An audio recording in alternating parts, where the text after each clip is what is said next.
Hey there, welcome or welcome back to my YouTube channel. If you haven't been here before, my name is Emma and I'm a romance writer living in the UK. Today, I was wanting to talk to you about ways that we destroy our creativity. Obviously, as writers, creativity is hugely important to us and to our work, regardless of what genre we write in. But there are so many things that we do consistently which damage our creativity, especially in the modern world with some of the ways that we live now, which maybe we didn't 20 years ago. So today I have 5 examples of things that we do, and perhaps more importantly, 5 fixes so that we can hopefully at least scale back on some of these damaging behaviors. So the first example is perfectionism, especially editing while we are writing. Now, this is something that I am guilty of, but I do have control over. So I'm aware that I do it, and for me, it works, but that's because I keep kind of a tight handle on it. So, what some writers can do is, even when they are just writing a first or a zero draft, they're just getting down their ideas, they're kind of fussing, they're making sure that every word, every sentence is completely perfect. And what this does is it prevents us from having any kind of flow to our writing, from being able to become properly absorbed in it, to encompass everything about our characters and our plot, and just to really feel part of that story. It is something that it's very easy to fall into because we want to make life easier for ourselves. We don't want to be left with just kind of a mess of ideas. We want it to look good. And we know that our writing can look good when it's polished. So, what I tend to do is I will write the first draft and I will do it kind of stream of consciousness fairly quickly, but I do think about each sentence. Probably not really every word in each sentence, if you like. I'm not really fussing about making sure that I've got it absolutely right. But then when I go back to write the next day and to pick up from where I left, I will read over what I wrote the day before and I will tidy it up a little bit. So that's why I say that I do edit as I'm writing, but it kind of doesn't normally stop me from getting those words out. I typically, if I'm having a writing day, I will write 1,000 words a day, and that can take anywhere from, I think the quickest I've done it is about an hour and 10 minutes, but it's usually closer to about 2 hours. And I think because I have that word limit that I'm going for, it helps me to keep on track and not get too bogged down in fiddling with things. So, my fix for if you just can't stop fiddling with the writing is to try to embrace the messy first draft. Separate creation from editing. You are creating a story, and it is after that that you will be editing it and tidying it up. This will allow the words to come more freely, and you just accept the fact that you are going to refine it later. Bear in mind that your manuscript is going to go through plenty of drafts, so you're not making extra work for yourself by doing this, because you're going to be going over and over and over your writing again. Let's just try and get those words out so that you finish the story, which is something that so many writers struggle with. So by pushing through and getting the story all out, we can then move on to working on editing. Okay, so the second thing that we are sometimes guilty of, which damages our creativity, is constant distractions and overconsumption. Checking social media, doom scrolling, binge watching, or filling every single quiet moment that we have with input prevents the brain from wandering and daydreaming, and it doesn't give it a chance to let new ideas simmer subconsciously, which is so important. This helps my writing so much when I just allow my mind to think over stories. Creativity needs space and boredom to thrive. Constant consumption from various different things just crowds it out. So, a fix for this is to protect focused writing time. So, by putting your phone in the other room, having other distractions all out of the way, and also scheduling intentional nothing time. A great way to do this is if you're on a walk, just don't take your headphones with you so you're not tempted to listen to a podcast or even to music. Just let your mind wander.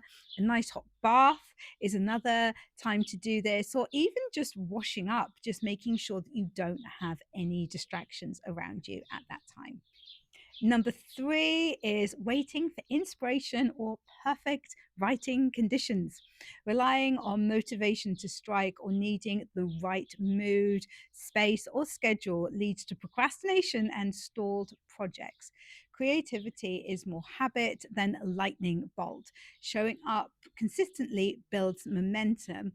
So, in his book on writing, Stephen King talks about how he sits down at his desk every single day at the same time, and his muse or his creativity knows to find him there.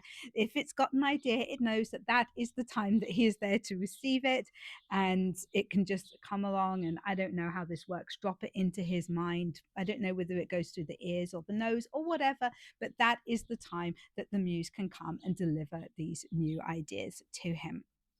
So, a fix to deal with this is to treat writing like a job with a schedule. I appreciate that that doesn't appeal to some people, and you don't need to be completely rigid with it. You can start really small, like 15 or 30 minutes, even when you don't feel like it, is the key, because discipline often creates inspiration. You might not write the most beautiful prose that you've ever come up with on the day that you don't feel like writing, but you can't edit a blank page. And anything that you do get down, any writing practice is going to improve your writing overall.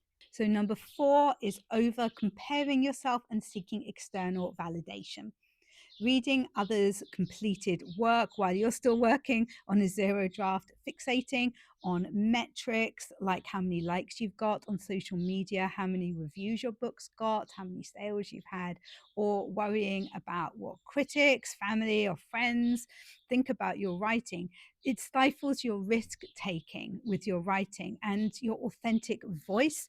You're not going to feel like you can write exactly as you want to because you've just got too much going on in your mind that you're worried about, and you're trying to make everybody happy and appeal to everybody, and that's just not going to work. It turns writing into more of a performance rather than the exploration and enjoyment that it should be. So, a fix for this is to limit the amount of time that you spend comparing yourself to others, I suppose, is the best way to put it. Again, it's about cutting down social media in particular, because it's so easy to see what everybody else is celebrating and to feel bad if we are not reaching those milestones as quickly, or if we're just not at the point where we can achieve what they are achieving. Focus on your own process, your own progress, and your own growth and goals. Another suggestion is to keep early drafts, in particular, private.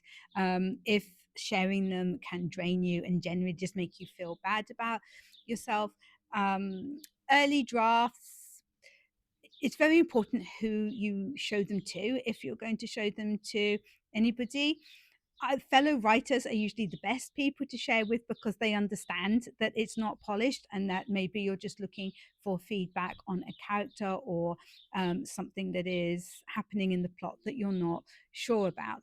Whereas somebody who's going to kind of pick it apart and, like, not necessarily unkindly, but point out, grammar and spelling mistakes and things that you're not worried about at this point, it's not going to make you feel good about yourself. So just be very aware who you're sharing with.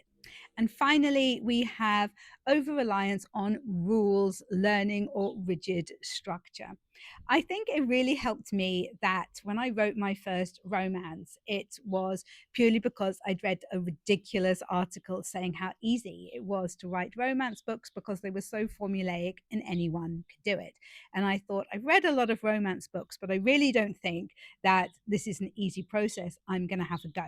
And what this meant is that I I hadn't read a load of creative writing books giving everybody's opinion on the best way to write. I hadn't watched a lot of YouTube videos about this. I hadn't been to conferences and seminars and things.